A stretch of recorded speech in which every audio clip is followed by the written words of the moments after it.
Denmark کے ایک ایسے جزیرے میں جہاں کوئی ایک مسلمان بھی نہیں، کالج کی 3 لڑکیوں نے ایک ساتھ اسلام قبول کر لیا اور ان کی زندگی میں کبھی کسی مسلمان سے ملاقات بھی نہیں ہوئی تھی۔ یہ ہے یولیا اور اس کی بہن اور سہیلی۔ کلمہ شہادت پڑھنے کے بعد اگلے روز جب یہ حجاب پہن کر کلاس پہنچی تو پرنسپل نے انہیں بلا کر پوچھا کہ تم کو کسی نے ورغلایا؟ انہوں نے کہا آج تک ہماری کسی مسلمان سے ملاقات ہی نہیں ہوئی، تو پھر تمہارے کا یہ کیسے پلٹی؟ یولیا نے جواب میں کہا کہ جب ہم نے میڈیا میں اسلام کے خلاف پروپیگنڈا سنا تو تینوں نے فیصلہ کیا کہ اسلام پر تحقیق کرتے ہیں۔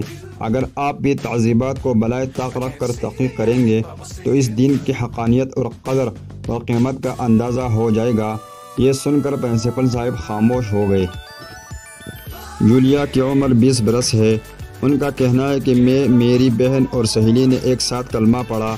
یہ ہماری زندگی کا سب سے مبارک دن تھا۔ ہماری خوشی کا کوئی ٹھکانہ نہیں تھا۔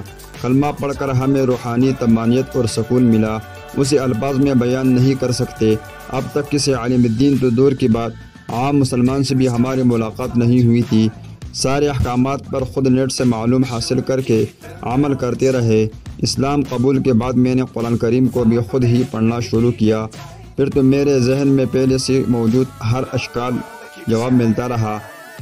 اب بھی مجھے کوئی ذہنی خلجان درپیش ہوتا ہے تو میں قرآن کریم کی طرف رجوع کرتی ہوں۔ مجھے ہر سوال کا جواب بھی مل جاتا ہے اور عجیب سعادت کا بھی احساس ہوتا ہے۔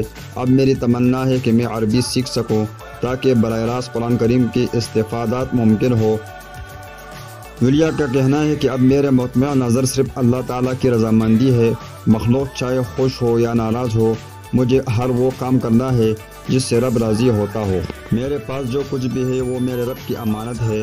نماز، روزہ اور حجاب وغیرہ کو دیکھ کر میرے بعض عزیزوں نے کہا کہ یہ بہت مشکل مذہب ہے، اسے چھوڑ دو۔ اس کے ساتھ مجھے اسلام سے پھیرنے کا ہر حربہ استعمال کیا گیا۔ میں نے الٹا ان کو اسلام کی دعوت دینا شروع کی۔ یولیا کا کہنا ہے کہ میں اب ایک اولڈ ہوم میں بطور کک کام کرتی ہوں۔ میری تمنا ہے کہ میرا ایک ایسا خاندان ہو جس کے سارے افراد مسلمان اور 5 وقت نمازی ہوں۔